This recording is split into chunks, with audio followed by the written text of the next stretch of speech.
start recording. Vou botar um full screen aqui. Ai, a gente é muito fofa.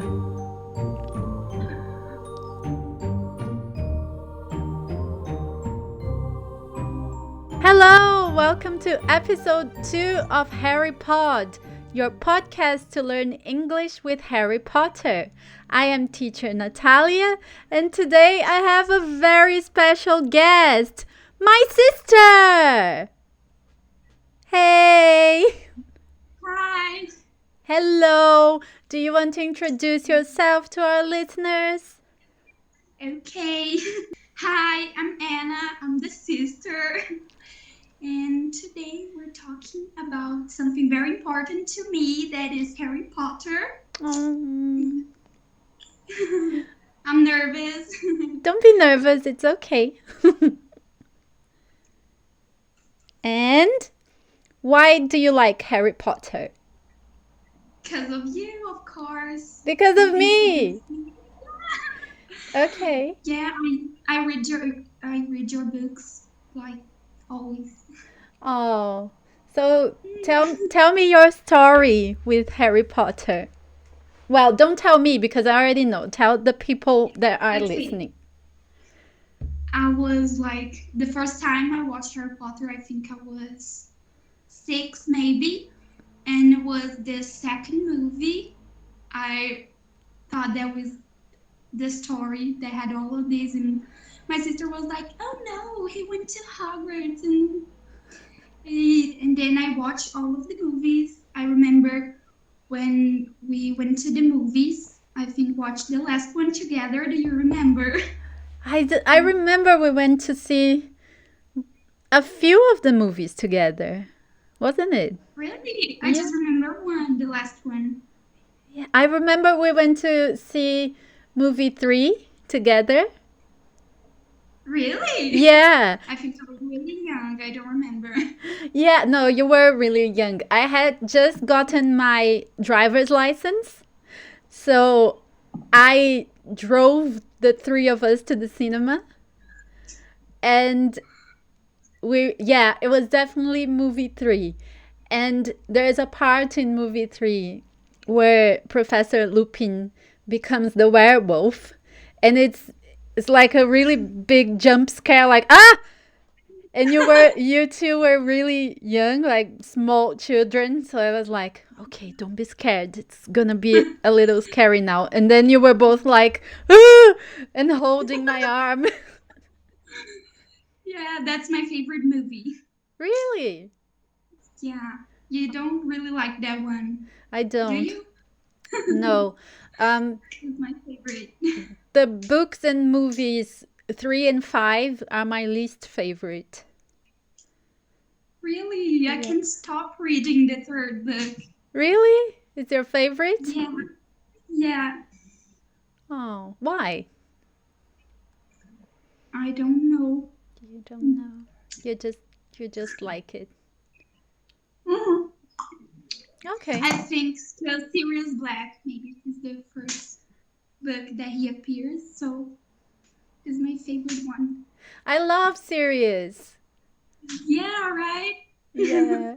Do you think that the Harry Potter books and or movies have had any influence in you learning English? So I'm really attached to the voiceover in Portuguese because I used to watch a lot when I was younger. So I don't watch that frequently Harry Potter in English. And I tried to read the books that my sister gave to me. She has a few that are in English, but the names are different than in Portuguese, and that really bothers me. I don't know.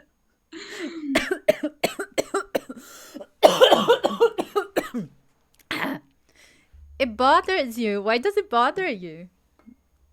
I don't know. Like I was saying, Uncle Vernon. His name is not Uncle Vernon. It's Walter. Yeah. Yeah, I really like the names in English actually, more than in Portuguese. Yeah, they are better, but I don't know. I just used to, so It's emotional attachment. yeah, It's that nostalgia, isn't it? yeah. In today's episode, our focus is going to be on Harry and the Dursleys' routine and day-to-day lives. We're going to focus on activities that we do every day. And we're going to use parts of chapters 2, The Vanishing Glass, and chapter 3, The Letters from No One. And The Vanishing Glass is my favorite chapter. The chapter where they introduce Harry the child. They talk about him living in the cupboard under the stairs and how he has crazy dreams and how crazy things happen to him.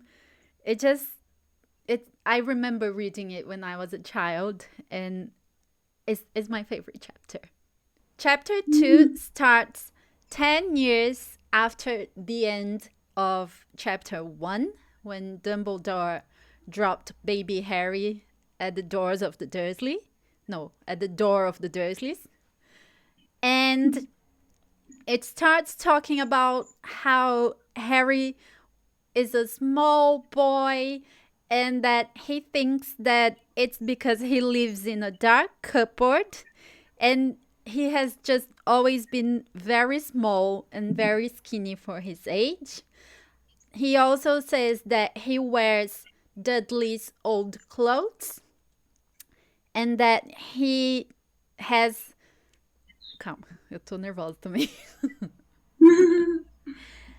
And that he wears round glasses that are held together with scotch tape because Dudley punches him in the face and breaks his glasses all the time. So, my first impression of this was like, the poor child. I just want to punch Dudley in the face. And we don't even really know Dudley up to this point, but I just really want to punch him and hug Harry. What's your impression of this first description of Harry's life?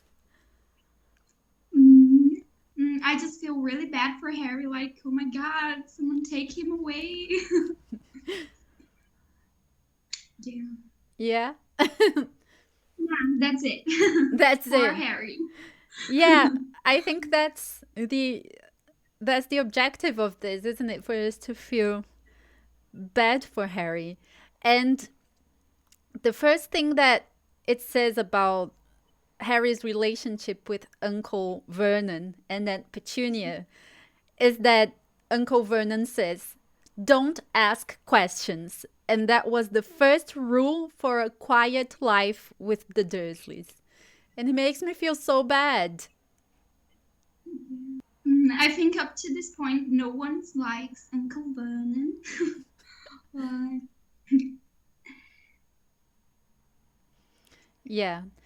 Last yeah. episode with my friend Marina, we had at least about 15 minutes of a very big, heated discussion about how much we hate Uncle Vernon. I think it didn't make it to the final episode, but in the recording, there's like at least 15 minutes of us being like, we hate Uncle Vernon. I think everyone does. Yeah. If someone likes Uncle Vernon, comment in the comment section because we want to know what's wrong with you. Yeah. If you like Uncle Vernon, I don't like you. For Yeah, sure. like if you like Uncle Vernon, let's figure out what your problem is. Bah. The next thing we learn about life with the Dursleys is that every year on Dudley's birthday, um, Uncle Vernon and then Petunia take him and a friend to go out for the day to do something fun. And that Harry never gets a chance to go with them because they're horrible people and they hate Harry. So Harry stays with the neighbor, Mrs. Fig. But surprisingly, on this birthday, Harry gets to go along. And they end up going to the zoo. I think that's my favorite part. Like, the snake is really, oh my God, Harry's so awesome. Yeah, it's my favorite part too, where he speaks to the snake. And I remember the first time reading being like, what? He can talk to snakes? Yeah. Oh, it's really, really nice. But then they explain that there's a problem because the Dursleys don't like to take Harry because strange things always happen around Harry. And then it goes on to explain all the crazy situations that have happened to Harry over the past 10 years. So, like, he ends up on the roof of the school, or his hair grew back from night to day. He was trying, and Petunia was trying to put a sweater over his head that was so ugly, and it just kept shrinking until it was like toy sized. And the Dursleys are afraid that something weird is going to happen if they take Harry to the zoo. But Harry says, no, it's going to be okay. And yeah, it's not okay. They go to the zoo and they go to the reptile house where Dudley sees a snake, a really big snake. And Harry feels like the snake's life is very similar to his life with the Dursleys, because the snake is alone, with people annoying her all the time. And in the book it says, the snake had no company except stupid people drumming their fingers on the glass, trying to disturb it all day long. It was worse than living in a cupboard as a bedroom, where the only visitor was Aunt Petunia, hammering on the door to wake you up. At least he got to visit the rest of the house. So Harry thinks that the snake's life is so boring that even his life is better than the snake's. And then something magical happens. What happens here? The snake talks to Harry. Yeah, the snake That's so the snake is clearly understanding what Harry is saying. She tells him that she gets it all the time, stupid people like Dudley. And then Harry asks the snake where she is from. And this is really nice. Where is the snake from? It's from Brazil. Snake's from Chino. Brazil. So the snake is talking to Harry. Harry gets annoyed because Dudley is being Dudley. And then another magical thing happens, which is The glass vanished. the glass vanishes and Dudley falls into the snake pit. Yeah. And then he gets stuck there. Yes, I love that so much. We already established that we hate Dudley, right? At this point in the story. So, how did you feel when you read about Dudley getting stuck behind the glass? I felt so good, like, you can stay there for the rest of your life. Bye. That's so mean. Yeah, He deserves that's it. fine. Yeah. I think Uncle Vernon deserves it more than Dudley. Yeah. Yeah. What Dursley do you hate the most? I think Uncle Vernon, like, he raised Dudley, Put but up- I can just find Aunt Petunia. Like, I understand her. You understand her? Yeah, don't you? So if I go to Hogwarts and you don't because you're a muggle, will you hate me? No, but I can understand. Like, I have a twin sister, so she's going to Hogwarts, and I'm staying here. Like, you know, But I'm your sister too. yeah, I don't know if you go there, you are like more nice, and Okay. I think I don't know, you wouldn't be like a competition, like maybe don't know. When they get home, Harry gets locked in the cupboard under the stairs where he lives. Mhm. And he's thinking about his life with the Dursleys. His 10 years living with the Dursleys since his parents died. So he says that he has strange visions every now and then of green light flashing, and that he can't remember being in the car accident where his parents died, allegedly. And that his aunt and uncle never speak about his parents, and that he couldn't ask any questions about his parents, and that when he was younger he used to dream that a distant family member would come and rescue him from the Dursleys, but nobody came.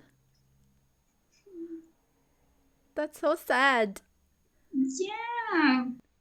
And he also says that even at school, he had no friends because nobody wanted to be friends with someone that Dudley hates. So Harry, poor thing, is just a very lonely boy.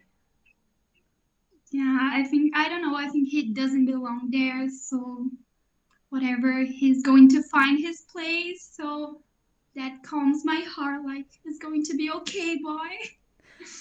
Yeah, that's true. I remember being very sad when I read this because I didn't know if he was going to be okay at the time. I think because I watched the second movie first, so it didn't have that impact that it might have for you in reading, that is more like exciting. So for me, it's like, you're going to be okay. You're going to Hogwarts. It's going to be Yeah. fine. Well, I didn't know that. I had no idea. So I felt really bad for Harry. But then we moved to the next chapter right after that. That's where chapter 2 ends. And then chapter 3 starts, the letters from no one. And it's summer holidays for Harry. So I wanted to bring up a curiosity here that here in the UK, as in most places in Europe, the school year runs from September to June, July. And then in July and August, the kids have a 2 month long vacation break. They are off school for 2 entire months, and you see all the kids around in the streets, in the parks. But yeah, I just wanted to draw attention to this little curiosity about the school scheme in the UK, because that's also what we see with Hogwarts. Hogwarts starts on the 1st of September and runs until the beginning of summer the next year. Oh my god, the school vacation is so different from Brazil. Like, we watch the movies and get a little confused. Like, your school started in September. Why? Yeah, I was very confused as well when I was younger about that. And also because I thought summer is not in July. Yeah. And my 11-year-old head was like, summer is not in July. This is wrong. Gosta do meu Weasley jumper. Ele é maroon. Sim, É da cor que o Rony muito não fofo. gosta. É, So yeah, Harry is enjoying his summer holidays. Not really enjoying because he's Harry and his life sucks very much. But then one day at breakfast, something happens that is going to change Harry's life forever. Ta-na-na-na. What happens? He gets the first letter. Yay, he gets the first letter. And here is another curiosity I want to point out. Not really curiosity, but information.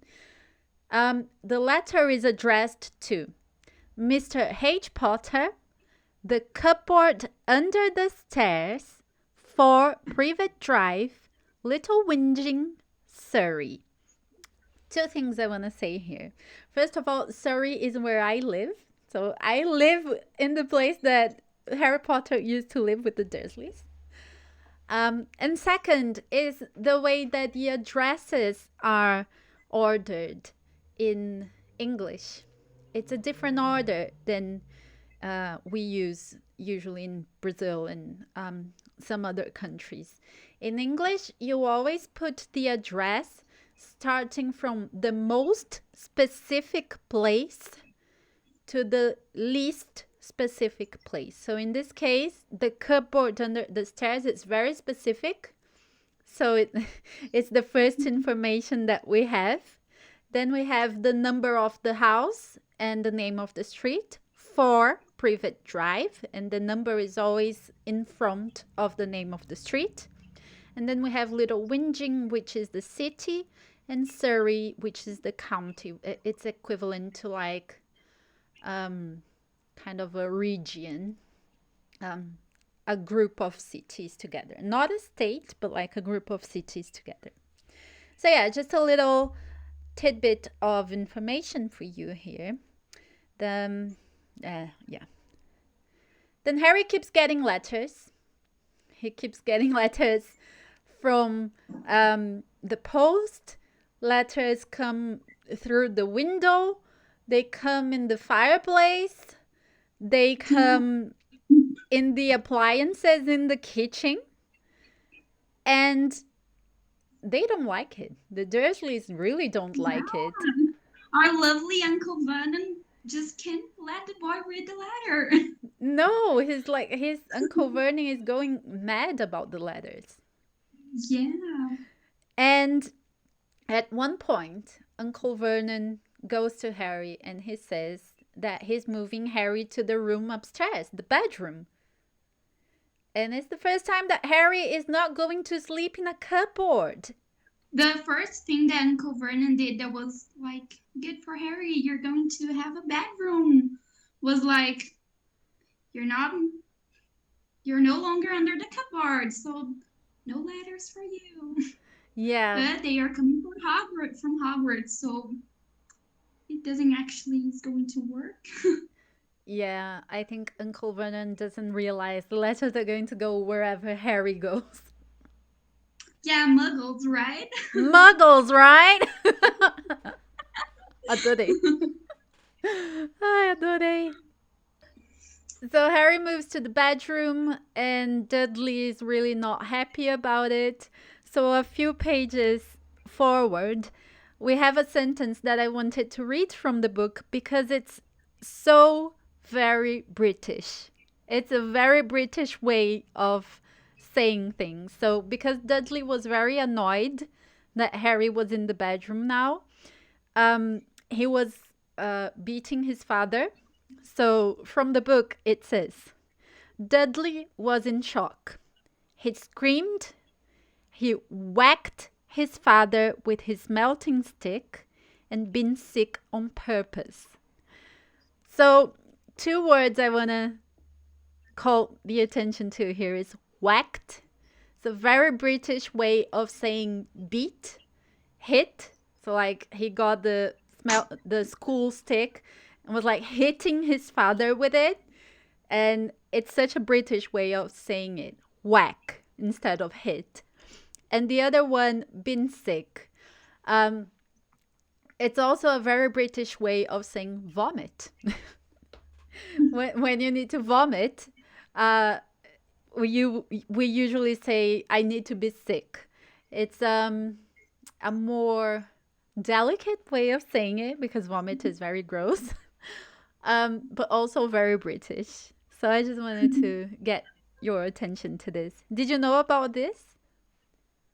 No, I didn't. Did you know the word whack? Like, I think I heard it before, but I didn't actually know what it meant. Yeah. So this is what it means. It's a Now very I know. British. It's a very British Now way I of know. saying. Thank you. Yeah. Oh, you're welcome. This is why the HarryPod is available. It's to help people with their English. So yeah, and then the letters keep coming, and the address changes from Mr. H. Potter, the cupboard under the stairs, to Mr. H. Potter, the smallest bedroom for private drive, etc., etc. Yeah, did you like that, Uncle Vernon? In your face, Uncle Vernon. So Uncle Vernon literally starts to get crazy because then, like, about 50 letters arrive. The letters start coming even on Sundays when there is no post. So Uncle Vernon gets completely crazy and decides to take the family in the car to drive somewhere completely random. And it's getting to another of my favorite parts in the book when Yeah. Hagrid comes. Oh, I love that. But before we get to that part, they are driving around the country. They barely had anything to eat. They're hungry. Um, it says that Dudley was howling with hunger. He was so hungry, he was howling like a wolf.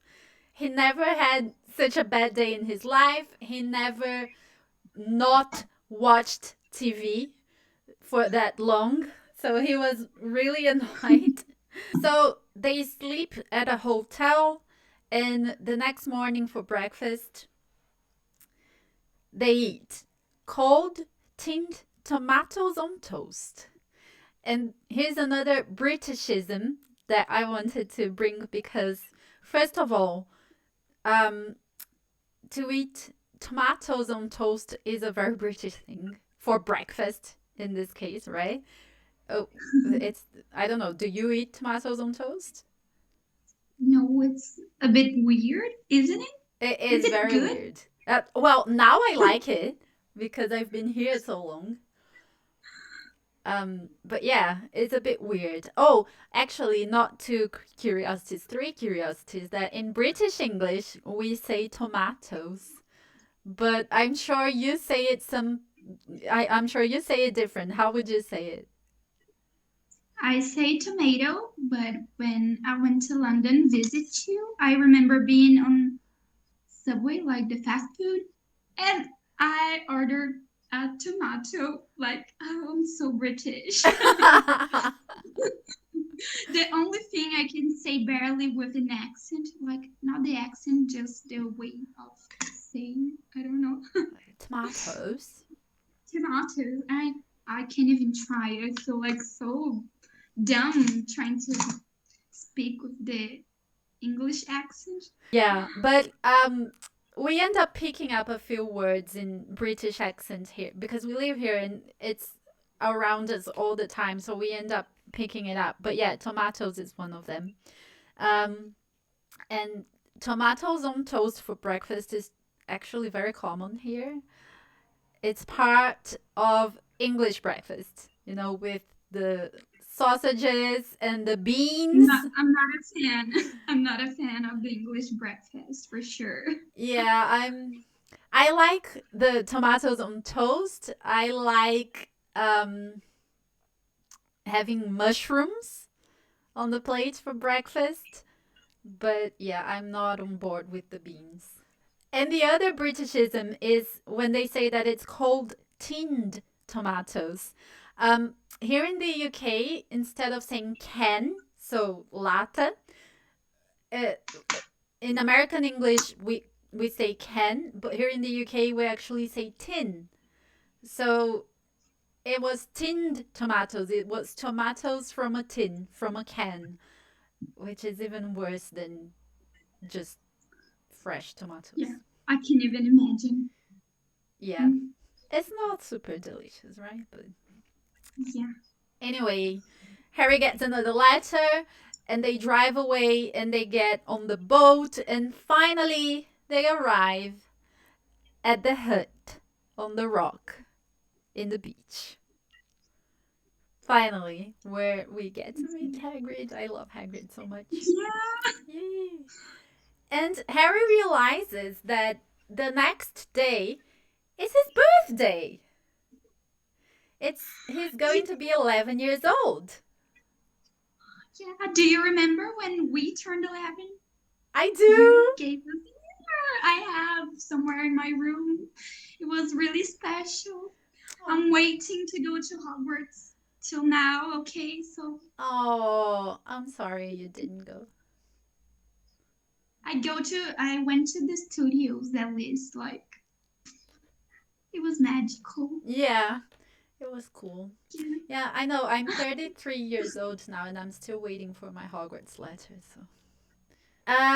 So yeah, it's his birthday the next day, and he says that his birthdays are usually nothing fun. Like, he says that one year the Dursleys gave him a coat hanger, so like cabide. And another year he got a pair of old socks, which is really sad, and it makes me wonder, why do they do that? Why don't they just ignore the birthday and not give him anything at all? Yeah. I Right? think it was like more fun to them seeing the reaction of Harry. You think they Poor did it on boy. purpose? Yeah, like seeing the face of Harry getting socks, old socks. Mm. Like gross. In my head, I think they were like, oh, let's give him something just to be like, oh, you see, we even give you birthday presents. Yeah, I don't can't know. be that cheap. Yeah. They are just very horrible people. And actually, I said it was going to be the last Britishism of the episode, but I have one more actually. Because later in the hut, they eat a packet of crisps. And this is also very British because a packet of crisps is what in American English you would say is a packet of or a bag of chips, like Ruffles potatoes, like Lay's and Pringles potatoes. In American English would be chips, but here in the UK it's crisps because chips is what American English calls French fries.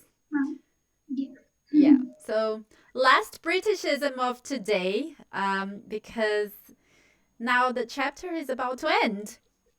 But we're not going to end the chapter without mentioning that one of my favorite characters is going to show at the end of this chapter. Yeah, he's one of my favorites too. And a spoiler alert, I love the cake. I'm so Oh, excited. Yeah. yeah. Oh, I love it so much. Happy birthday, Harry. Yeah, it's so adorable. Like he doesn't know how to ride, but he tries. It's like Yeah. Oh, it's so he cute. warms my heart. Yeah, it's really Yeah. adorable. I think he's such a sweet character. I love him so much. Yeah. Yeah. But it's going to be for next episode because we are going to wrap up this episode here on a cliffhanger, just about to meet Hagrid again. So, what did you think? What are your thoughts? Mm, I really loved being here today. Thanks for inviting me. Oh, And yeah, I really love Harry Potter. Is like so important in my life, in so many chapters of my life. So yeah. oh, I really loved having you here. What I really wanted with the episode today was to get a little bit more into vocabulary used for everyday interactions and everyday situations. Yeah, so for you to learn some everyday routine vocabulary, that's why we talked about life with the Dursleys and how Harry lives his everyday, and it's sad, but it will get better. Yeah. And what you were saying about the everyday vocabulary is so important. Like before we start recording, I said to you that I have a small repertory. Like sometimes I want to say things, but like I don't know the word. And seeing your everyday routine, like on your Instagram, you're making your phone calls. It really helps. Like sometimes you just don't know, and you have that queen to taught us. Yeah, I think it's really important to, before you start going to bigger things, just nail down the everyday vocabulary first. So that's it. Thank you so much for joining me on episode 2 of the HarryPod. It's been so special. Thank you. I really loved it. Yeah, me too. It was so nice. And I'm sure you will come back again at some point. Yeah, and you guys are going to see my improvement because I'm going to watch all the episodes and the Instagram posts, and I'm going to be better because my English is not perfect, but I have a beautiful sister and teacher, so Yeah, just for the record, the sister and teacher is me. yeah. But yeah, it's what I always say. English doesn't have to be perfect. It just has to communicate. And fluency does not equal perfection. That is my motto. Fluency does not equal perfection. So if you can give a message and understand the message, that is fluent. It doesn't have to be perfect. Yeah, so everyone knows, like my example, you don't need to be shy or afraid to speak. Like, speak what you know, girl. It's going to be all right. So, Yeah, it's gonna be all right, girl. it's going to be all right, girl. Thank you so much. Thank you all for listening to the podcast. If you want to support us, you can rate us on your listening platform, leave a comment, follow us, and if you don't already, you can follow me on Instagram for more English tips at natalia.lex. That is Natalia with a TH, and it will be written down in the description. And if you don't follow her, it means that you love Uncle Vernon. So you better go and follow her. Yes, please. And my Instagram is lex.carol, I think, with 2 L's. So yeah, follow us, the beautiful sisters. There is a third. There is Carol's twin. She's going to come to an episode too one day. Thank you guys, and I'll see you on the next episode. Bye. Bye. Bye.